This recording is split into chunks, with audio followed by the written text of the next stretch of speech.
한번 생각해보는 그냥 시간이 됐으면 좋겠습니다. 제가 겨자씨 공동체하고 인연을 맺어서 이렇게 함께하는 은혜에 거기다가 이렇게 설교까지 하게 하시는 은혜가 있게 하신 은혜를 진심으로 감사를 드려요. 그래서 정말로 빌립보서 3장을 1탄, 2탄, 3탄으로 지금 설교를 하고 있는데 오늘은 빌립보서 3장 17절부터 21절 말씀을 통해서 하늘에 속한 그리스도인의 삶이 무엇인지 한번 생각해보는 귀한 시간이 됐으면 좋겠습니다. 아멘. 신앙생활은 사실상 그리스도를 본받는 거지요. 아멘. 아멘. 바울은 이미 빌립보서 2장에서 예수 그리스도의 마음을 품으라고 하면서 그리스도를 본받는 삶의 중요함을 강조했어요. 아멘. 이제 바울은 빌립보 성도들에게 간곡하게 권고를 합니다. 17절이죠. 형제들아 너희는 함께 나를 본받으라. 그리고 너희가 우리를 본받은 것처럼 그와 같이 행하는 자들을 눈여겨보라. 아멘. 그렇습니다. 오늘 여기 예배드리는 우리 모두에게 다 함께 바울 자신을 가리키면서 나를 본받으라고 말하고 있어요. 어떻게 보면 교만이지요. 우리가 생각해 봤을 때. 그런데 바울은 고린도 교회와 데살로니가 교회에도 똑같은 말씀을 하였다는 이야기지요. 고린도전서 4장 16절에서도 그러므로 내가 너희에게 권하노니 너희는 나를 본받는 자가 되라 라고 말씀하셨어요. 또 데살로니가전서 1장 6절에서도 또 너희는 많은 환난 가운데에서 성령의 기쁨으로 말씀을 받아 우리와 주를 본받은 자가 되었으니 라고 말씀하고 있습니다. 이렇게 디모데에게도 또 말한 말씀이 있어요. 그 말씀은 디모데전서 1장 16절 말씀입니다. 그러나 내가 긍휼을 입은 까닭은 예수 그리스도께서 내게 먼저 일체 오래 참으심을 보이사 후에 주를 믿어 영생을 얻는 자들에게 본이 되게 하려 하심이라. 아멘. 그렇습니다. 지금 계속 나를 본받으라는 아주 강요점을 제가 말씀으로 읽어드렸잖아요. 그런데 지금 디모데전서 1장 16절 말씀의 뜻은 앞으로 예수를 믿고 영생을 얻으려고 하는 사람의 본보기로 삼으시려는 것입니다. 그러니까 우리가 그런 사람이 돼야 된다. 이 말씀입니다. 아멘. 이 말씀은 정말로 바울의 목회 철학의 한 면을 보여주는 말씀이지만 그것은 우리 그리스도인들이 아니 하나님께서 특별히 주의 종의 반열에 세워주셔서 하나님 은혜로 사역하는 우리들에게 모범이 돼야 되는 은혜가 우리 모두에게 있어야 된다라는 것을 말씀하면서 가르쳐주는 은혜가 아닐까 생각해 봅니다. 할렐루야. 바울은 앞에서 본이 되신 그리스도의 마음을 설명을 했고 후에 에바브로디도와 디모데가 어떻게 그리스도를 본받았는지도 말씀하고 있었습니다. 그렇기 때문에 이제는 아주 당당하게 자신을 본받으라는 거죠. 바울은 자신이 온전하게 본받으라고 말했던 것이 아니라는 사실을 좀 기억했으면 좋겠고요. 그러면 무엇을 본받으라는 것인가? 라는 것을 생각해 볼 때 내가 그리스도를 본받는 자 된 것 같이 여러분은 나를 본받는 자가 되십시오라고 말하였는데 바울이 자신을 본받으라고 한 것은 곧 자기가 그리스도를 본받으려는 그 모습을 본받으라는 것입니다. 아멘. 그럼 우리 모두가 됐으면 좋겠습니다. 아멘. 자신이 완벽하지는 않아요. 오직 예수 그리스도를 아는 것을 가장 귀한 것으로 여기는 자신의 태도를 본받았으면 좋겠다라는 마음이 아주 철했기 때문에 바울은 자신을 본받으라고 말씀했을 것이다 라고 생각해 보면서 그렇다면 바울 자신은 정말 성도들이 본받아야 할 궁극적인 모범이 아니며 오직 예수 그리스도를 본받아야 할 뿐임을 전하는 자임을 스스로 깨닫게 하면서 말하고 있는 사실입니다. 바울은 이미 자신이 바라는 것은 그리스도를 알고 그분의 부활의 능력을 깨닫고 그분의 고난에 동참하며 그분의 죽으심을 본받는 것이라고 빌립보서 3장 앞에 10절에서 고백했어요. 그렇기 때문에 바울 주변에는 바울을 신뢰하며 따르며 바울을 본받는 성도들이 사실상 있었음을 알 수 있습니다. 우리는 바울 하면 정말 위대한 분이라는 걸 알고 있잖아요. 그렇기 때문에 우리를 본받아서 사는 사람들을 눈여겨 보십시오라고 설명하고 있는 것입니다. 그래서 우리는 마음 깊이 새겨봤으면 좋겠습니다. 아멘. 신앙은요, 본받음을 통해서 계속 전수되고 이어져야 된다는 것을 지금 우리에게 알려주시고 해주시는 은혜예요. 아멘. 본받음이 없으면 신앙 공동체의 생명력은 끊어지게 돼 있는 것이지요. 그리스도 예수에서 바울에서 디모데와 에바브로디도로 이어진 이 복음, 이제는 빌립보의 모든 성도들에게 그리스도에 대해서 그리고 퍼져나가기를 그의 정말 신앙과 사역으로 함께 계속 이어져 가고 있다는 것을 볼 수 있는 것입니다. 그래서 우리는 오늘 하늘에 속한 그리스도인으로서의 구원의 확신을 가지고 살아가고 있는지 우리는 자신을 돌아보면서 나의 자녀의 믿음의 새로운 세대에 그리고 신앙이 계승되어야 된다는 것을 스스로 하나님 앞에 고백하면서 자자손손 하나님의 복이 임하는 귀한 우리 가문들, 가정들, 나 자신들이 되었으면 좋겠습니다.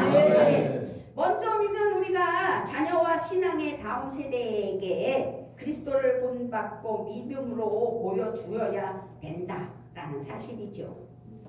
저도 뭐 어렸을 때는 친구 쫓아서 교회를 다니고 했지만 우리 친정 엄마가 고등학교 1학년 때 그때 확실하게 개종하셨어요. 그래서 그때서부터 신앙생활을 하게 된 거죠. 사실상은 신앙은 삶을 보여줌으로 전수되는 거거든요. 그래서 우리 친정엄마가 많이 아프셨어요. 강경화로. 그래서 그 당시에 옛날이니까 현신의 권사님 다 아실 거예요.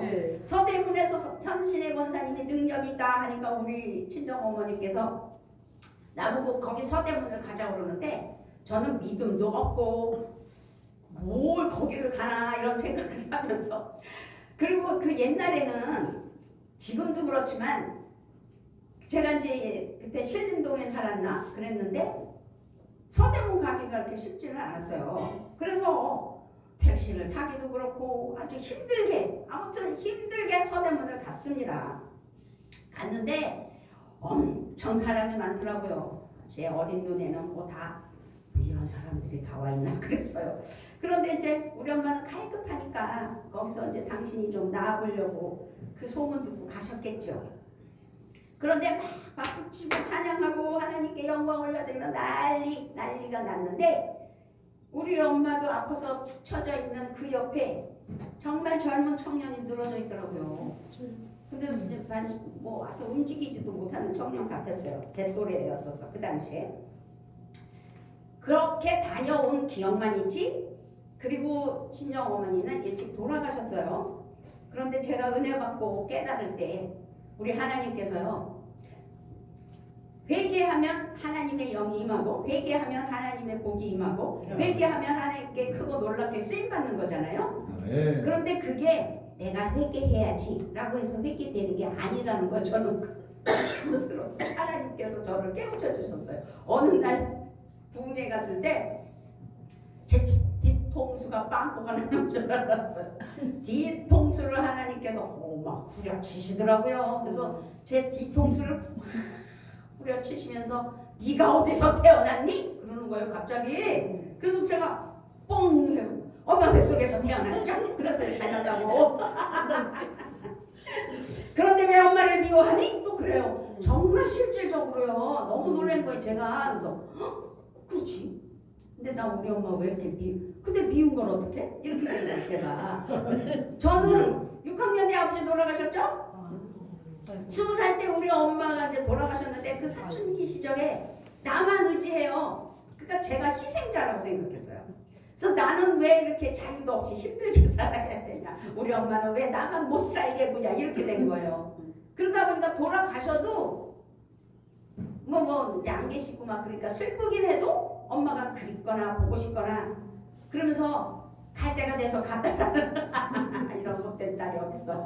그런데 어쨌거나 하나님께서는요. 그러면서 제 동생이 저랑 6살 차이 나는 동생이 있는데 너는 그 애가 불쌍해야 되는데 너는 그래도 엄마 사랑 다 받아서 15살 우리 엄마가 54살이 돌아가셨고 얘가 14살 때 우리 이제 엄마가 돌아가니까 14살이면 얼마 어려요. 7살 8살 때 아버지 돌아가시고 14살 때 엄마가 돌아가셨으니 고하잖아요 어린애가. 그런데 우리 동생한테 너는 그래도 엄마 사랑 다 받았잖아. 제가 철딱서니가 없어서 20살인 제가 그랬어요. 그런데 하나님께서 회개를 시키는데 제가 그때 꼬꾸라진 거죠. 정말 우리 하나님은 그래서 제가 이제 뭐 이 얘기를 왜 하려고 하냐면 전수, 계승 우리 친정엄마가 대접을 안 했으면 그냥 아픈 몸으로 그냥 가셨으면 어떻게 신앙생활을 제대로 했겠어요. 그런데도 엄마한테 고맙고 감사한 게 아니라 우리 엄마는 나를 희생시켰다? 그래서 엄마를 미워했잖아요. 동생한테는 큰소리 빵빵 치고 불쌍히 여겨지지도 않고 그런 저에게 하나님께서는 그렇게 믿음을 계승하셨고 유업으로 남기신 엄마를 왜 미워하느냐? 네가 뭐가 그렇게 잘났냐? 그러면서 뒤통수를 후려 맞고 나서 제가 그때 거꾸라졌어요. 하나님 앞에 회개를 했는지 와 회개가 이거구나. 그래서 제가 깨달았습니다. 우리는요 겉으로 보기에 좋다고 뭐 어떤 것에 치우쳐서 따라가는 게 아니라 그리스도를 본받는 삶의 진면목을 관찰하고 따르라는 바울의 그 의지의 말씀을 제가 이제 간증을 하니까 막 갑자기 막 입이 막 말르네요. 제가 너무 부끄러운 일이었기 때문에. 어쨌든 그렇게 우리는 하나님 은혜 아래 하나님께서 우리를 택해 주셨고 하나님의 자녀로 인도해 주셨을 때 믿음의 순례길에서 앞서가는 훌륭한 성도들을 훌륭한 우리 성경에 나오는 분들을 생각하면서 본받으라고 따라가야 한다고 말씀하는 것을 우리는 그 핵심을 잃지 않아야 될 줄 믿습니다. 아멘. 그렇게 서로 우리가 지금 공동체 겨자씨 공동체잖아요. 겨자씨 예배 공동체 여기에서도 우리는 서로를 존중하면서 우리가 배우고 따라가는 것 아니겠어요? 그래서 유재상 목사님은 참 좋으시겠어요. 맨날 칭찬을 들으시니까. 아주 훌륭한 우리 유재상 회장님이라고 얼마나 칭찬을 해요. 근데 사실상 배울 점이 많아요. 겸손하시죠. 말씀이 없으시죠. 그리고 쓰잘데기 없는 말은 절대 안 하시죠. 그렇기 때문에 제가 이 철딱선이 없는 백미란 목사가 어느 공동체에서 뭐 좀 일을 좀 해봤지만 이거는 오합지졸이었었는데 하나님께서 겨자씨 공동체에서 많은 것을 제가 배우고 깨닫고 있어요. 그래서 우리 하나님께서 그 믿음으로 하나님 앞에 감사하며 회개하며 정말 어려워도 하나님 앞에 참여하는 은혜 가운데 함께할 때 우리 하나님께서 눈여겨 보시는구나. 그래서 이 자리에도 서게 되는구나 라고 고백합니다. 아멘. 그렇기 때문에 우리는요 살아갈 때 그릇되고 부정되고 거짓된 것을 반면교사로 삼으면 절대 안 된다는 걸 오늘 깨달으시는 은혜가 있으면 좋겠습니다. 아멘. 만약 우리의 관계가 형식적이고 피상적이라면 서로 본받을 점을 찾을 수가 없겠지요. 그리스도를 닮아가기가 어렵겠지요. 사실 뭐 그렇게 막 친밀하게 자주 보는 것도 아니고 또 이렇게 만나게 되고 그러면서도 거기서 서로 알고 배울 수 있다는 사실을 감사하며 내가 뭘 드러내려고 하는 것이 아니라 상대방을 통해서 좋은 점을 발견해서 그렇게 살아야 되겠다라는 생각을 하는 것이 우리가 배우는 것이고 반면교사로 삼는 은혜가 있는 줄 믿습니다. 아멘. 그런데요 그럴 때 원수들이 있다는 거죠. 원수들, 십자가의 원수들. 이제 바울은 자신의 모범과는 반대로 사는 사람들에 대해 가슴 아프게 말씀을 하고 있어요. 18절이에요. 내가 여러 번 너희에게 말하였거니와 이제도 눈물을 흘리며 말하노니 여러 사람들이 그리스도의 십자가의 원수로 행하느니라. 이 말씀은 뭘 말하는 거예요? 나는 여러분에게 여러 번 말했어요. 지금도 눈물을 흘리면서 지금 말하고 있잖아요. 그리스도의 십자가의 원수로 살아가는 사람이 사실상 너무 많습니다 라고 바울이 말하고 있는 거예요. 그런데 바울이 그렇게 말하는 건 자기가 잘나서만 말하는 게 아니잖아요. 지금 우리가 깨달아야 된다는 거죠. 그들은 공동체 안에 있는 사람들로서 은혜로 받은 복음을 저버리고 그리스도 십자가의 원수로 살아가는 사람들이다라는 것을 바울이 말하고 있는 거예요. 그러면서 19절에서 그들의 마침은 멸망이요 그들의 신은 배요 그 영광은 그들의 부끄러움에 있고 땅의 일을 생각하는 자라라고 19절에서 또 말씀하고 있어요. 이들의 가치관은 배를 자기들의 하나님으로 삼았다고 했어요. 자기들의 부끄러움을 수치를 영광으로 삼았다고 그랬다는 거죠. 땅의 것만을 생각한다는 것 참 어리석은 일임에도 불구하고 이게 이 사람들만이 이런 건가요? 나 자신을 돌아보면 나도 그런 면이 있을 수 있다라는 것을 기억해야 될 줄 믿습니다. 아멘. 배, 여기서 배라고 설명을 했는데 위장을 신으로 삼는다. 거짓을. 그러니까 음식과 연관된 표현으로 탐욕으로 당한 사람들을 의미하는 거예요. 위장. 배.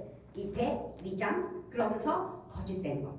이 부끄러움이란 또 수치스러운 의미로 할례를 두고 말하는 말이라는 사실을 우리는 기억해야 될 줄 믿습니다. 아멘. 바울은요 할례가 전혀 무가치한 것이며 결국 멸망에 이를 때에 아무런 도움을 주지 못하는 땅의 것이라고 평가를 했어요. 그렇기 때문에 십자가의 원수로 살아가는 자들은 겉으로 보이는 세속적인 만족과 자랑거리를 영광으로 생각하지만 이것이 결국은 수치스러운 줄도 모른 채 자기들의 욕망에 빠진 자들이다 라고 말씀드립니다. 아멘. 그들의 마지막은 그래서 뭐라고 그랬어요? 멸망. 우리는 결코 이 현실 속에서 하나님 앞에 멸망이라는 단어가 우리에게 붙지 않도록 하나님 앞에 바르고 올바르게 살아가는 은혜가 있어야 돼서 정말 하늘에 속한 하나님의 사랑하는 자녀들이 되어야 될 줄 믿습니다. 아멘. 현실에서 탐욕과 자기만족의 방탕으로 살아가는 이들 종말에 그들은 주님의 심판 앞에서 멸망하고 말 것이라는 사실입니다. 바울은 그리스도 안에서 세상의 탐욕과 영광은 멸망이 될 것이며 그리스도의 복음 안에 거하는 자에게는 부르심의 상과 승리의 면류관이 있음을 스스로 깨달았기 때문에 그래서 우리 이 베드로 오늘 말씀을 1절부터 오늘 끝절 21절까지 읽어보면 큰 교훈이 될 줄 믿습니다. 아멘. 그래서 빌립보서 3장 14절에 둯대를 안에서 하나님이 위에서 부르신 부름의 상을 위하여 달려가노라. 그러므로 나의 사랑하고 사모하는 형제들, 나의 기쁨이요 면류관인 사랑하는 자들아, 이와 같이 주 안에 서라. 이 말씀은 4장 1절 말씀이에요.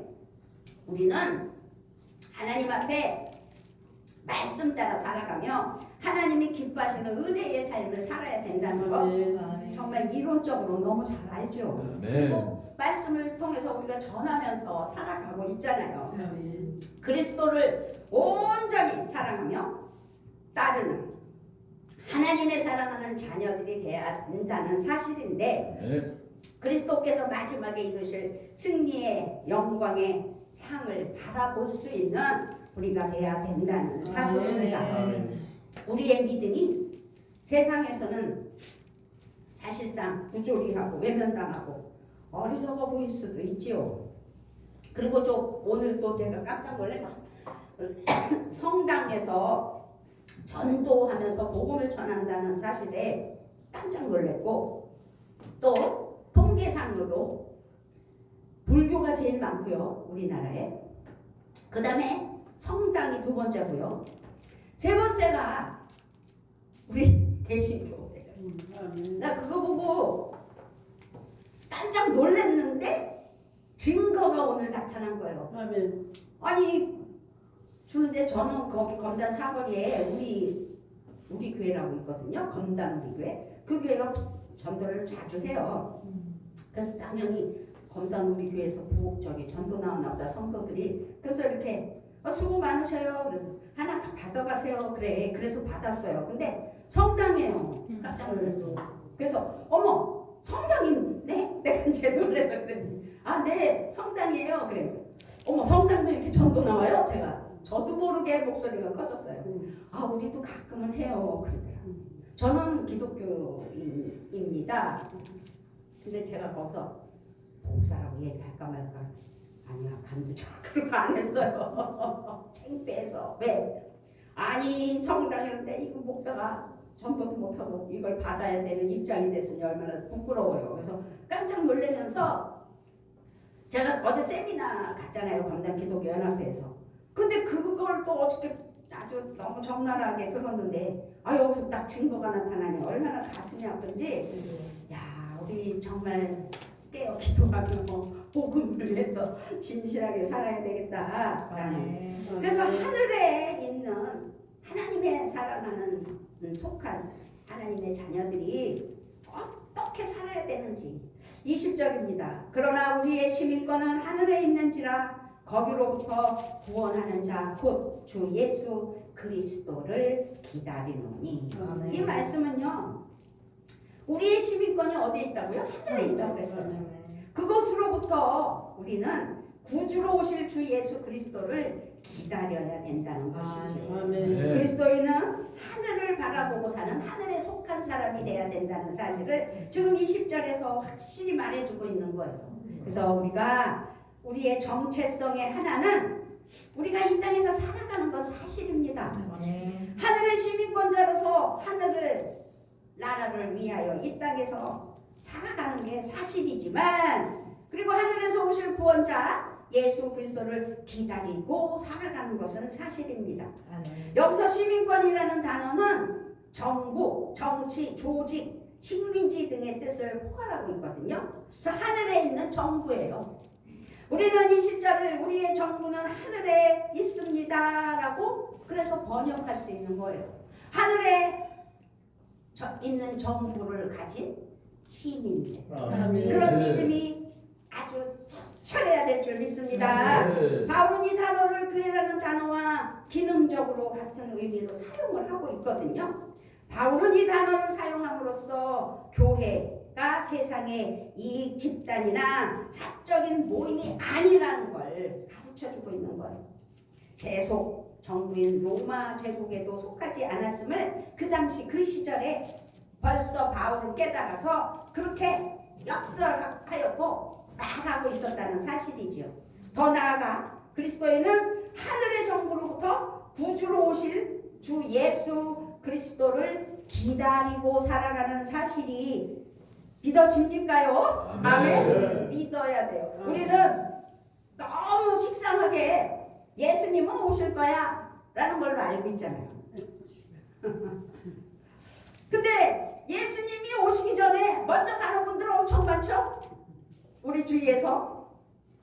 그렇기 때문에 구주는 당시 정치 군사적인 용어예요. 적군에게 점령당한 백성을 구원할 장군의 이미지를 담고 있는 것이 구주예요. 네. 그런데 그 구주, 더 나아가 로마의 황제는 곧 구원자였다, 그 시대에. 그래서 그리스도가 구주라는 선언은 세상 정부나 로마 황제나 군대의 장군이 문제를 해결하고 구해줄 자가 절대 아님을 말하고 있음을 오늘 우리 확실히 깨달아 다시 오실 예수님 구주를 우리는 기다리며 이 땅에서 하늘에 속한 하나님의 사랑하는 자녀로서 하늘의 정부를 정말 하나님께서 나를 다스리신다는 사실을 깨달아 주님께 순종하며 하나님의 말씀 가운데 승리하는 은혜가 있어야 될 줄 믿습니다. 아멘. 그리스도인이잖아요. 우리는 종말적인 하나님의 구원의 완성과 그리스도의 영광을 사모하고 정말로 간절하게 기다려야 돼요. 근데 우리가 제가 어느 날 하나님께 얘기했어요. 부흥을 위한 이게 너무 막 아주 간절해서 부흥 하다 보니까 목적이 상실되잖아요. 아멘. 너무 슬펐어요. 부흥 하다 보니까 하나님의 영광 어디로 가고 없어지고, 아니 교회 채워지고 성도가 많아야만 행복하다는 착각 속에서 그래서 제가 어느 날 하나님 용서해달라고, 정말 용서해달라고 예수님이 오시는 그날까지 하나님의 사랑하는 자녀로서 그 본분을 잃지 않게 해달라고 기도했던 그 어느 날을 기억합니다. 바울은요 빌립보서 4장에서 자신과 함께한 동역자들을 소개하면서 그들의 이름은 생명책에 기록되어 있다고 빌립보서 4장 3절 한번 읽어볼까요? 우리 빌립보서 4장 3절. 네, 오늘 본문 뒤에 있습니다. 4장 3절.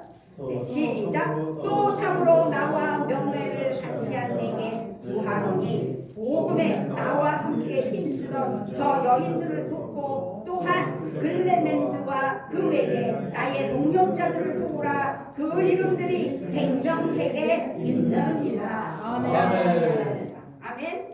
하늘 신민권을 가진 사람은 그의 이름이 생명책에 기록되어 있다는 사실을 오늘 기뻐합시다. 아멘. 세상이 아닌 하늘의 정부의 시민은 호적이 하늘에 있다는 사실입니다.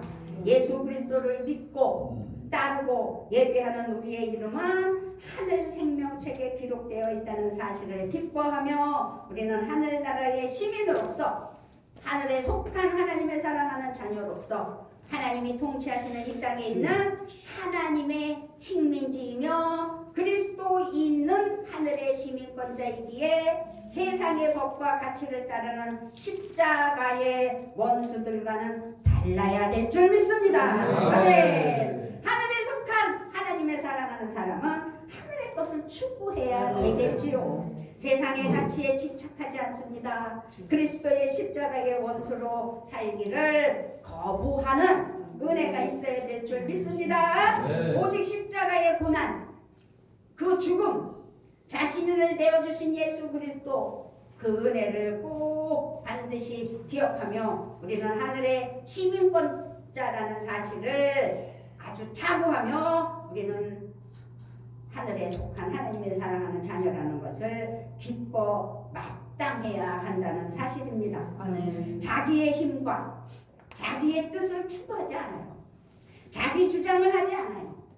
자기 욕망을 채우려 하지 않아요. 하늘의 시민권은 그리스도를 본받아 거룩하고 탁월한 하늘의 가치를 따라 살아간다는 사실입니다. 아멘. 그렇습니다.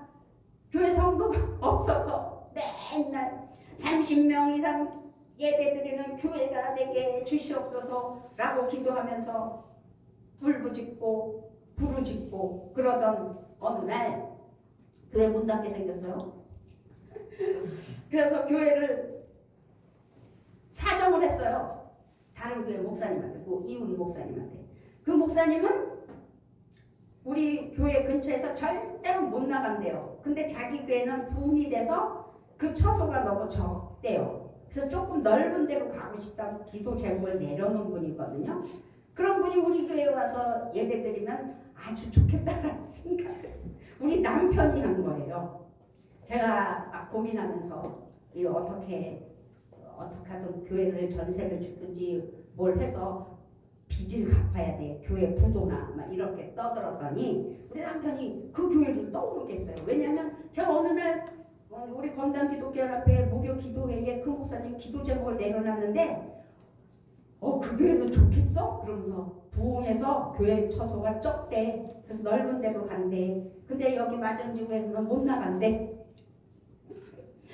참 좋겠다. 우리는 뭐야? 이제 이런 적이 있었거든요. 그런데 우리 남편이 그 교회를 생각해낸 거예요. 우리 교회가 위태할 때. 그래서 가서 사정했어요. 근데 자기네는 사택도 1000에 40, 교회도 1000에 40. 그래서 목돈은 2천만 원밖에 없대요. 근데 뭘로 갈 수 있냐고 그러더라고요. 그래서 저 포기했거든요. 하나님 어떻게 해요? 그러면서 맨날 기도할 때는 30명이 예배 드리는 교회 되게 해주시라고. 어쨌든 우여곡절 끝에 그 교회가 대출을 받아서 전세 대출, 그러니까 부동산에서 어떻게 해서 우리 교회를 전세 대출을 낼 수 있게 해주셔서 그 교회가 들어왔어요. 근데 그 전세 대출만 받고 나머지를 더 받아야 되는데 없는 사람이 들어오니까 대출 받은 게 감사하니까 그거라도 받고 나는 급해서 나갔죠. 참 어리석은 짓을 했는데 그럼에도 불구하고 하나님께서는요 저를 너무 사랑하신다는 걸 저는 그때 깨달았어요. 아멘. 교회가 부도나게 생겨서 쫓겨나가다시피 나갔는데 상가로 가면 편할 줄 알았죠. 더 힘들어요. 무슨 관리 저기 관리비가 있더라고. 저 그거 몰랐어요. 월세 내야죠. 뭐 막 정신이 하나도 없는 거예요. 그래서 나는 여기 상가 오면은 더 좋은 줄 알았더니 이게 웬일이었는데 제가 말한 대로 하는. 제가 이제 전도사 생활을 12년을 했는데 부교육 전도사. 그런데 친구들이 개척했다가 어느 날 교회 문 닫았다고 그러고 또 뭐 막 그런 일이 너무 일어나길래 제가 교만해진 거죠. 그러니까 눈만 커지고 이제 교만해진 거예요. 그래서 하나님 앞에 교회를 세우라고 하나님이 그러셨을 때 저는 그러니까 가정도 싫어요. 상가도 싫어요. 전원교회가 필요해요. 아름다운 교회를 주시면 저는 개척합니다. 이랬던 거예요. 그런데 하나님께서는 자꾸나 교회를 짓게 하시고 그렇게 하셨잖아요. 그래서 룰루랄라 와 이제 부흥만 하면 된다 이랬던 건데 부흥은커녕 망하게 생겨서 쫓겨나갔던 거잖아요. 그런데 상가를 경험하게 하셨죠.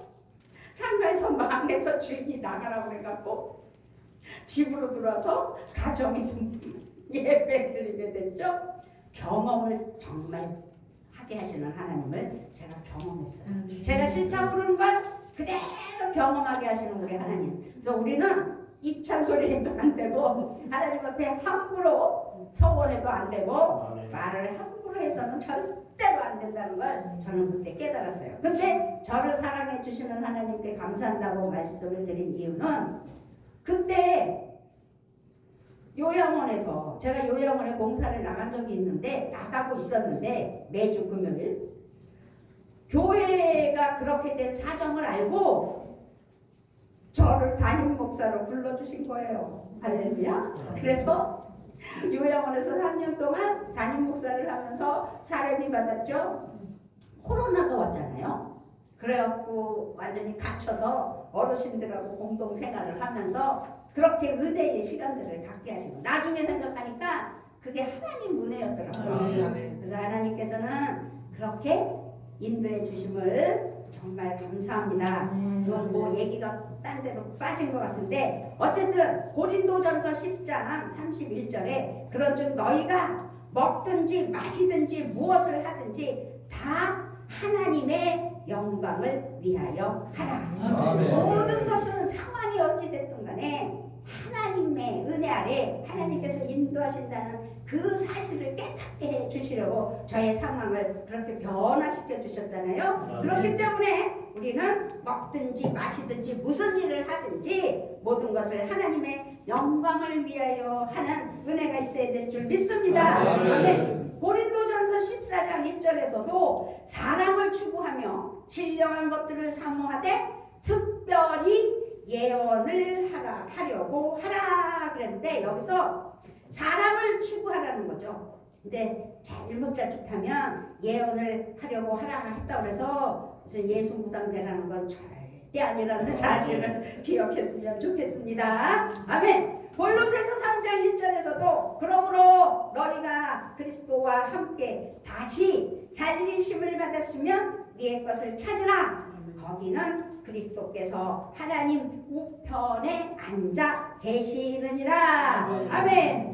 그리스도와 함께 살려주심을 받았으니 위의 것들을 추구하는 이들. 이 땅에서는요 내가 어떻게 해보려고 그렇잖아요. 부흥부흥하다 보니까 목적이 상실되는 것처럼 또 하나님 앞에 가정도 싫어요, 상가도 싫어요 했더니 다 경험하게 하시는 하나님. 우리는요 하나님 앞에서 바른 신앙이 되게 하여 주시려고 깨닫게 하시는 하나님께 감사할 줄 아는 은혜가 있어야 될 줄 믿습니다.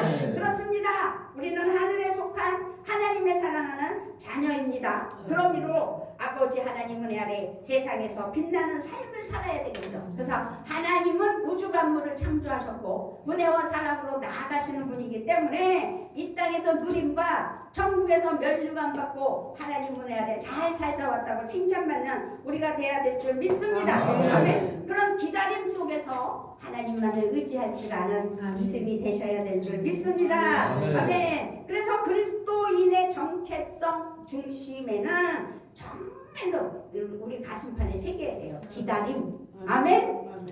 바른 믿음을 가진 하나님의 사랑하는 하늘에 속한 자녀는 기다릴 줄 아는 믿음이라는 거죠. 이 기다림은 믿음의 핵심 요소예요.